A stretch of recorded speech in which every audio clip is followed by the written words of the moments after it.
அரசியல்ல இதெல்லாம் சாதாரணமாப்பா. இன்னைக்கு நிகழ்ச்சியில சிறப்பு திரைப்படம் அண்ணன் சீமான் பற்றி முன்னாள் தம்பி ராஜீவ்காந்தி.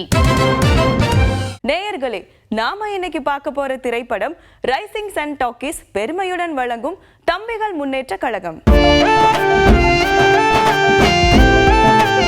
தன்னோட கட்சியின் வளர்ச்சிக்காக செயல்படும் நாயகன் முன்னாடி இருந்த கட்சி பத்தின பிளாஷ்பேக் காட்சிகளை சொல்ல அதையே ஒரு படமா எடுத்திருக்காரு இயக்குனர் தாவல் தாண்டவன்.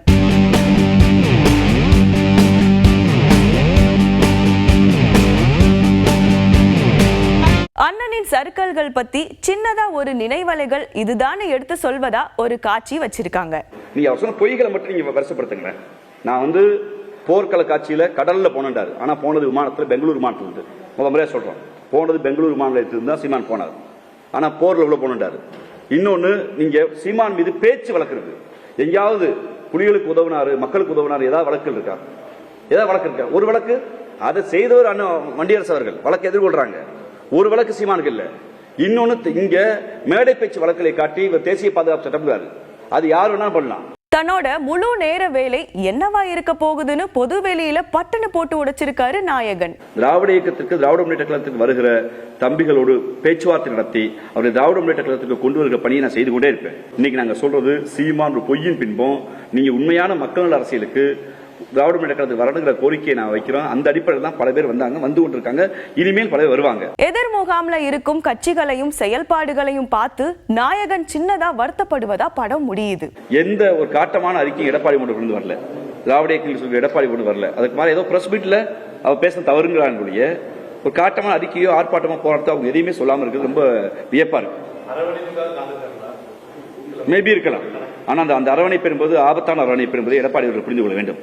1000 முரண்பாடு திமுக அதிமுக இருக்கு, அது அரசியல் சண்டை. ஆனால் திராவிட இயக்கத்தின் ஆசானை கொச்சப்படுத்துகிற போது எடப்பாடி போன்றவர்கள், விஜய் போன்றவர்கள் எல்லாம் வேடிக்கை பார்ப்பது கள்ள மௌனமா நான் பார்க்கிறேன். மொத்தத்துல தம்பிகள் முன்னேற்ற கழகம் ஆட்கள் தேவை. We are back to cinema. Bad girl மூவினுடைய ஃபங்க்ஷன் நடந்திருக்குது. இந்த படத்தோட டைரக்டர் யார் அப்படின்னா வெற்றிமாறன் இருக்கார் இல்லையா, அவரோட அசிஸ்டன்ட் தான். அவர் தான் எடுத்துருக்காங்க. பேட் கேர்ள் ஒரு பொலிட்டிக்கல் படமா? வெற்றிமாறன் வந்து பொலிட்டிக்கல் தான் எடுப்பாரு. அவரோட அசிஸ்டன்ட் நார்மலா யூசுவலா ஒரு பொண்ணு, அந்த பொண்ணு ஸ்கூல் டைம்ல இருந்து எப்படி இருக்கும், இல்லைன்னா கொஞ்சம் பெருசானதுக்கு அப்புறம் கிளாஸ் எல்லாம் இருக்கும், அந்த ஏஜ்ல வந்து லவ் பண்ணணும் அப்படிங்கிறது. ஓகே, சோ அதை வச்சு ஒரு ஸ்டோரி தான் பேட் கேர்ள் அப்படின்னு அவங்களே ஒரு முத்திரை குத்தி வித்தியாசமா ஒரு வச்சிருக்காங்க.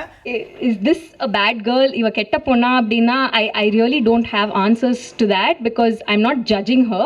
I've just written a very human character. எல்லாரோட 2 வருஷ ஹார்ட் ஒர்க்கும் இன்னைக்கு உங்க முன்னாடி எடுத்துட்டு வந்திருக்கோம். மிஸ்கின் டைரக்டர் அவரும் வந்திருந்தாரு. அவரும் படம் குறித்து அதை தாண்டி நிறைய விஷயங்களையும் ஸ்டேஜ்லயே ஷேர் பண்ணிருக்காரு. வெற்றிமாறன் அவர்கள் பேசியிருக்காரு, தாப்சி அவர்கள் பேசியிருக்காங்க. இப்படி மூவில எல்லாரும் வந்து பேசியிருக்காங்க. அந்த வருஷம் நான் எப்பயுமே பார்த்துக்கிட்டு இருக்கேன். அவ்வளோ டெடிகேஷன் தன் குரு மேலே.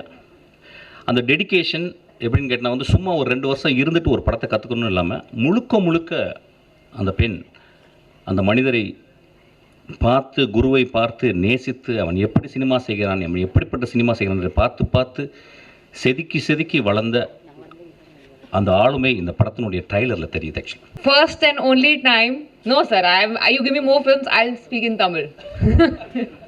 In 15 years, the only time sir has called me for any film of his, and he says, okay, here's a film I've made, please come for the trailer launch, and the film is called Bad Girl. To come and tell me an idea, அவங்களுக்கு அவ்வளோ courage தேவைப்படும். அது மீறி வந்து சொல்லுவாங்க, சொன்னால் நான் நல்லா இல்லைன்னு சொல்லுவேன். மோஸ்ட் ஆஃப் த டைம்ஸ் அப்படி தான் சொல்லுவேன். அண்ட் எடுத்த உடனே சொல்லனாலும் கொஞ்சம் நாள் கழிச்சு சொல்லிடுவேன். அது மாதிரி தான் இருக்கும் எப்பவுமே. இன்னைக்கு நிகழ்ச்சியில நிறைய சுவாரஸ்யமான விஷயங்களை பார்த்திருப்பீங்க அப்படின்னு நாங்க நம்புறோம். இதே மாதிரி நாளைக்கு உங்க எல்லாரையும் வந்து மீட் பண்றோம். அது வரைக்கும் நிகழ்ச்சியிலிருந்து விடைபெறுவது நான் திவ்யா, சிவா. அரசியல்ல இதெல்லாம் சாதாரணமாப்பா.